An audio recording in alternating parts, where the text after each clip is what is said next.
পর্যটকদের পদচারণায় মুখরিত সমুদ্র সৈকতের প্রতিটি পয়েন্ট। পর্যটন নগরী কক্সবাজারে তিল ধারণের ঠাঁই নেই। সাগরের নীল জলরাশিতে মেতে উঠেছেন সব বয়সী মানুষ। এদিকে আগতদের নিরাপত্তা নিশ্চিত করতে কড়াকড়ি ব্যবস্থা নিয়েছে ট্যুরিস্ট পুলিশ ও জেলা প্রশাসন। শরতের মেঘমুক্ত নীল আকাশের নিচে সাগরের নীল জলরাশি। বিশাল এই নোনা জলে গা ভাসিয়ে নাগরিক জীবনের সব ক্লান্তি দূর করছেন পর্যটকরা। এখন ঘরেই হবে বিয়ে বাড়ির পোলাও, যদি থাকে আকিজ এসেনশিয়াল সুগন্ধি চিনি গুঁড়া চাল। কেউ প্রিয়জনকে নিয়ে মেতেছেন সেলফিতে, কেউ বা সাগরের ঢেউয়ের সাথে মিতালি করে পার করছেন তাদের নান্দনিক সময়। ঈদের ভ্যাকেশনে কক্সবাজারে সবসময় আসা হয় আর কি, প্রতি বছরই আসি ভ্যাকেশনে, ঈদের ছুটিতে এখানে ভালো লাগে। আজকে ছুটির শেষ দিন, তাই আমরা পরিবার ফ্যামিলি সবাই আসলাম কক্সবাজার। মানুষ একটু বেশি, সবকিছুর দাম তো বেশি হচ্ছে, তবু ভালো লাগছে। স্কুল বন্ধ, বিদ্যালয় বন্ধ, এই জন্য আমরা ফ্যামিলি সহ পরিবার সহ আমরা কক্সবাজারে প্রথম ঘুরতে এসেছি। এখানে এসে খুব ভালো লাগছে। নিয়ে আসছি, বাচ্চারা অনেক খুশি এবং আমার ওয়াইফও অনেক খুশি, আমার ভাইও আসছে সাথে, তারা অনেকই খুশি। ঈদের ছুটিতে লম্বা একটা ছুটি পেয়েছি। হোটেল ভাড়া থেকে শুরু করে জিনিসপত্রের দাম বেশি রাখা হচ্ছে এমন অভিযোগ সহ রয়েছে মিশ্র প্রতিক্রিয়া। জিনিসের মূল্য, মানুষরা এখানে ঘুরতে আসে, এক দেশে তার এক দেশে মানুষ ঘুরতে আসার পরে যদি ওরা যদি 1 টাকার জিনিস 10 টাকা বলে, এখানে কোনো যদি গাট না থাকে, এরকম যদি না থাকে, তাহলে তো এখানে লাভ নেই। আমরা এখানে ঘুরতে আইছি, এনজয় করবো, খোলামেলা আয়োজন করবো, মানে একটু আনন্দ উপভোগ করতে, সবার মাঝে একটু এটাই ভাগাভাগি করার জন্য আসছি। এখানে এসে ভালো লাগলো। এখানে আসছি আমি ঘন্টা 2 হবে, তো এখানে নিরাপত্তা, তারপরে লোকজন সবকিছু দেখে বেশ ভালোই মনে হলো। কারণ একটু নিজেরা সচেতন হলে, মানে সব যদি আমরা আরেকজন প্রশাসনের উপরে দায়িত্ব দিয়ে রাখি, তাহলে তার হবে না। আমাদের নিজেদেরও তো দায়িত্ব আছে।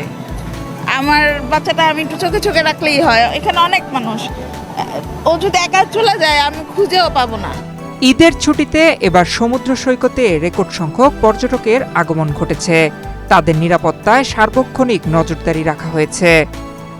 প্রতি বছরের নেই এবছরও ঈদের পরবর্তী দিন হতেই পর্যটকের ঢল নেমেছে, যা পর্যায়ক্রমে বাড়ছে। গতকালকে চেয়ে আজকে আরো বেশি পর্যটক বিচে এসেছে। তো এই বিপুল সংখ্যক পর্যটককে নিরাপত্তা দেওয়ার জন্য আমরা 3টি বিচে লাইফগার্ড সেবা প্রদান করে আসছি।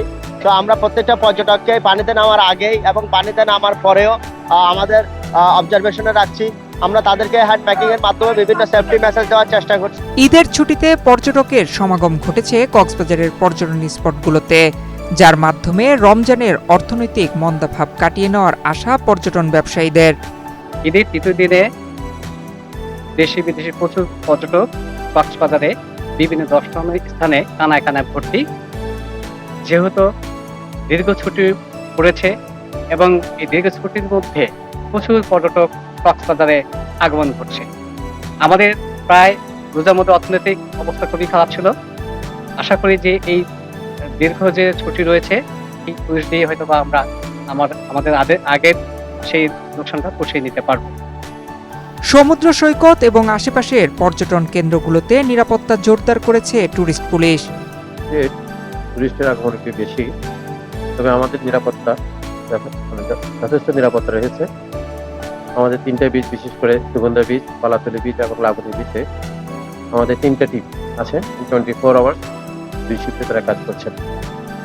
এছাড়া কোনো ধরনের টুরিস্টদের কোনো ধরনের হয়রানি যেন না হয়, সেজন্য আমাদের একটা গোয়েন্দা টিম সাদা পোশাকে বিচ এলাকায় ডিউটি করছে। আর ছিনতাই প্রতিরোধ করার জন্য, হকারদের দ্বারা যেন কোনো উপদ্রব না হয়, সেজন্য আমাদের মোটরসাইকেলে এবং পিকআপে করে 2টা টহল টিম ক্রস পেট্রোল করছে রাস্তা।